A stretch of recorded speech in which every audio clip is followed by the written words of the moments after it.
When you create slide layers and program them well, the learner won't even realize they're viewing a layer. From their perspective, it simply feels like new content appearing naturally on the screen. That illusion is created through effective trigger design.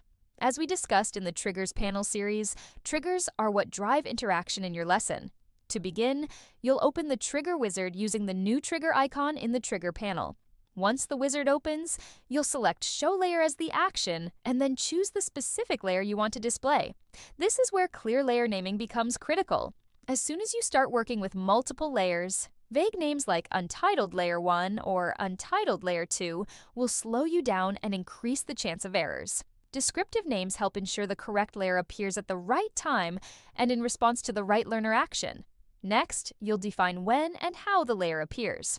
For example, does the layer show automatically when the base layer's timeline starts, or does it appear when the learner selects an object, like a button or image? That choice directly affects how the learner experiences the interaction. Just as important is deciding how the layer closes.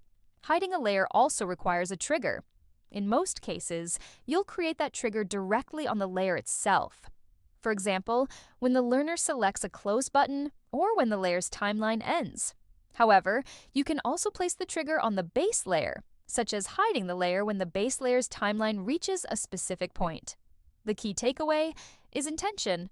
Triggers don't happen automatically, and layers don't manage themselves. When you deliberately define how layers open and close, and tie those actions to meaningful learner behaviors, layers stop feeling like layers and start feeling like seamless interactive content.